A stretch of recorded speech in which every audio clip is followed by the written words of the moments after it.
All right, everybody, what's going on? It's Jack, and welcome back to another video. And it appears that those of us, and myself included, were wrong if we predicted that today would be the reveal of the next Call of Duty. But man, sometimes with these companies, you just never know, right? It really is all up to Activision and the developers as well, but I'd probably say it's more Activision than anybody else.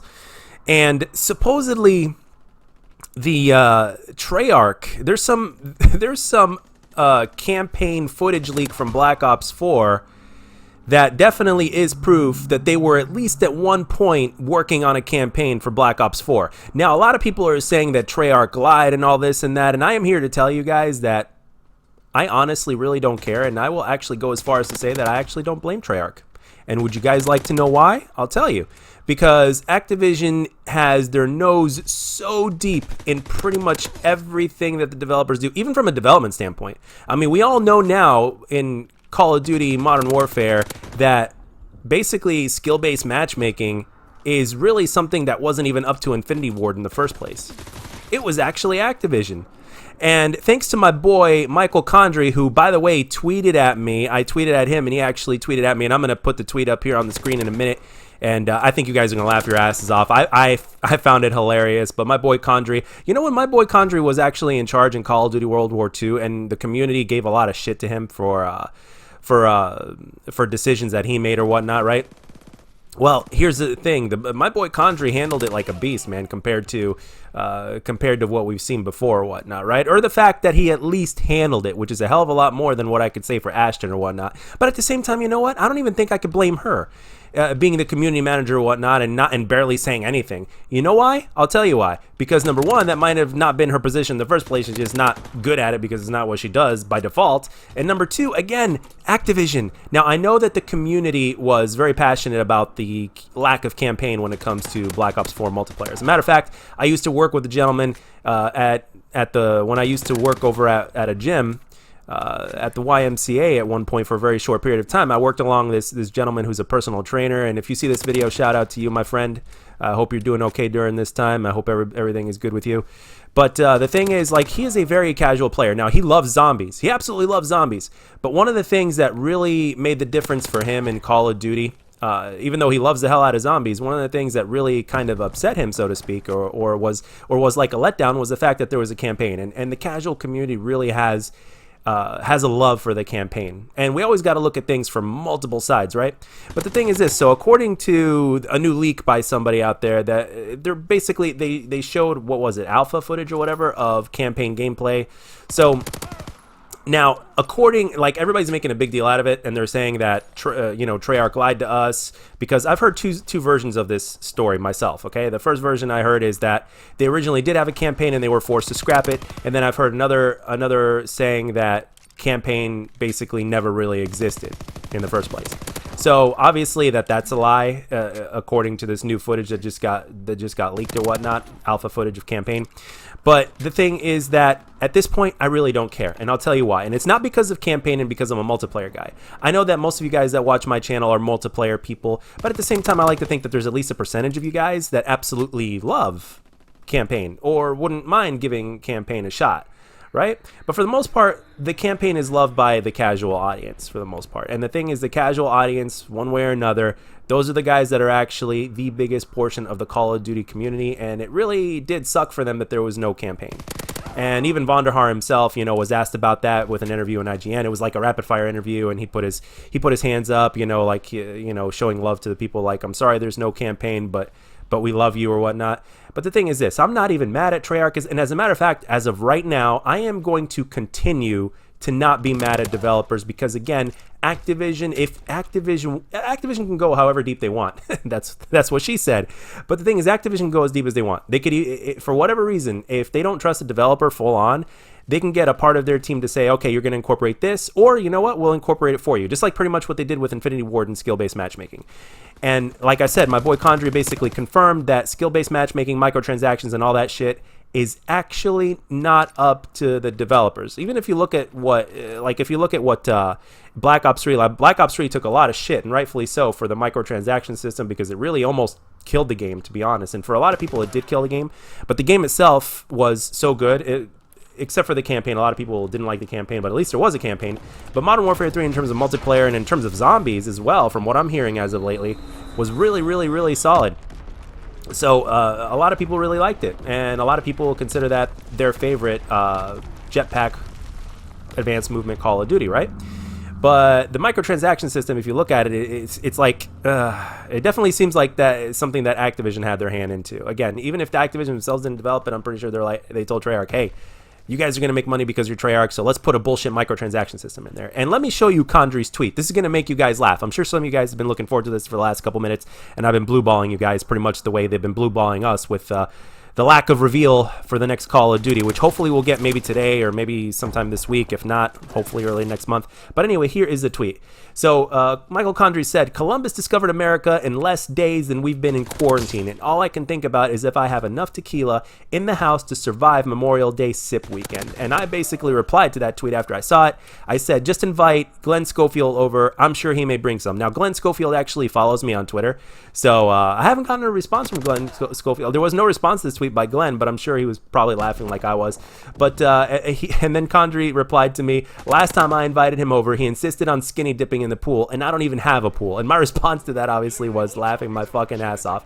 That one made me laugh. I thought that was hilarious. So Michael Condry, absolutely hilarious. I mean, I'm sorry that things went the way they went. I mean, I don't know if you got promoted or if they let you go or whatever the deal is, or even if you quit. Because sometimes if Activision were to release news that somebody either got fired or that somebody quit or whatever happened, man, you just never know what really happened, man. The only way you could truly know is if you are on the inside. Seriously, but even then, I'm sure they pretty much have to keep everything pretty much close-lipped, and they can't really say anything or too much. But one of the things I do have to respect Condry for is the fact that, number one, when we were giving him a lot of shit, he handled it like a boss in comparison to some of the ways we see things being handled today.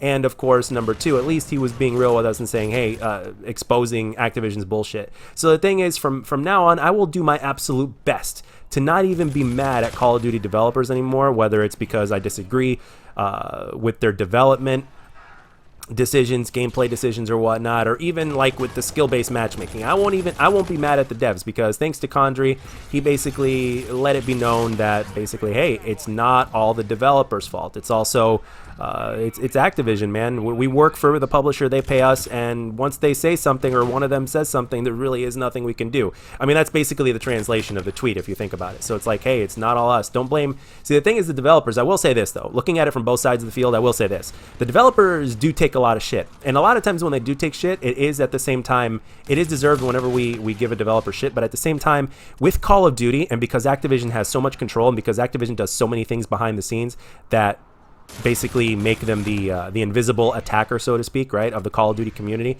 that it seems like the developers are pretty much framed at this point by you know what I mean? So the thing is, like, it's really easy to point at developers because you expect the developers to be responsible, but because this is Call of Duty and Activision, it's basically it's a whole different story, and we got to think twice about it. Like whenever we don't like something with the game, we got to start thinking about, like, from both sides, man. We got to actually think about what the developers go through in terms of what Activision allows and does not allow to happen. I'm not necessarily talking about development, but I'm just saying what Activision allows and what doesn't allow. Now, obviously, we don't even know the specifics of the whole Sledgehammer Games and Raven Software thing that apparently leads people to believe that, according to leaks and rumors, that Sledgehammer Games and Raven just couldn't get along. Who knows? It could be something that they just made up, man. I mean, seriously, in order to cover something up or to basically take the community's minds elsewhere, these guys are clever, man. They can make up stories, and a lot of people will believe it. A lot of people will make videos on it because that's what creates circulation. It's not necessarily positive circulation, but it is something, man. So you can never ever take anything that Activision says or anything at all, like, seriously until it is proven. So I'm actually looking forward to, like, a year from now, if not less, to where we might find out more details, because usually when we find out the truth, it's actually 6 months to a year or so, give or take, after the fact when things happen. So, like, for instance, for those of you guys that watched the Chicago Bulls documentary on Hulu, or for those of you guys that are overseas on Netflix, or for those of you guys that have ESPN2, I believe it is, or ESPN Plus or whatever, There was a documentary series that they were releasing 2 episodes every 2 weeks on weekends on Sundays that I watched, which was absolutely terrific, about the 1998 Chicago Bulls, and they basically had never before seen footage and interviews basically about like the last year, which is called The Last Dance, about the season, the players, interviews, and all that shit that was going on behind the scenes. And there is so much that we didn't know, and this was over 20 years ago, man. This was almost like, what, 1998, 2008, 2008. Yeah, this was over 20 years ago, man. And there was so much we didn't know. Like, for instance, I had absolutely no idea. Now, I knew that Michael Jordan was making $30 million for that season alone, the final season, but I had absolutely no idea that Scottie Pippen was getting, like, he was like one of the lowest paid players, which pissed me the fuck off, and it pissed off a lot of other people as well. So it's like, what the fuck? He's basically the number 2 guy, you know? So it's like the perfect partner for Michael Jordan, you know what I mean? The perfect teammate. So it's like, what the fuck? So, I mean, and there's more to it than that. Like, for instance, the flu game wasn't really a flu game. You know what it was? It was food poisoning, according to Michael Jordan. Some fans out there will say that Michael Jordan just had one of those nights out and he got completely wasted or something like that. Now, I'm just going to say I'm going to take the man's word for it. Like, we all know he loves to drink or whatnot and likes to have a good time when he has a good time or whatnot. But I'm going to go with what he said, man. Apparently he was hungry and he had a pizza delivered to him because there was no other place that was open at the time because it was late into the night, but he was hungry. And they delivered a pizza to him, and the man got food poisoning. And basically, it was never the flu game. It was a food poisoning game. So take that as you will. But it was really interesting. Or how Dennis Rodman basically banged he went on a Vegas vacation in the middle of the playoffs, dude. And he also in the middle of the playoffs, he also went and wrestled. He also went and wrestled for WCW at the time. He was part of the NWO. It was absolutely hilarious because that was his way for the man to let loose because he was being a model citizen and he needed a break, and that was a way to get himself a break. Also, he married Carmen Electra. As a matter of fact, he actually just went out with her in Vegas or whatnot, and he brought her back to the United Center when it was closed, and apparently he banged the hell out of her all over the United Center, including the court. Obviously, there was no one around, but including it was the court, and it was the concession stands and everywhere.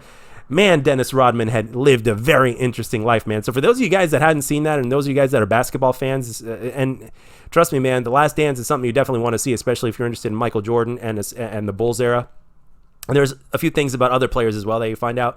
There's just so many good things about that documentary. It was by far one of the best documentaries I've ever seen. And it was eye-opening, and there's different sides that you've seen before and different things that we find out that we just didn't know and that we thought were different, or you know. So in a sense, it's kind of the same thing with Activision, man. It's only a matter of time before we find out what truly happened with Sledgehammer Games and Raven Software. But anyway, guys, that's all I got for this one. I want you to let me know down in the comments section what you guys think. And by the way, World War II is free, so go ahead and download that shit and play it. It's a pretty solid COD. It's not perfect, but it's got a lot less cheese than Black Ops 4, and it's got a hell of a lot of replay value due to the DLC and the amount of weapons that you can grind for that they made grindable.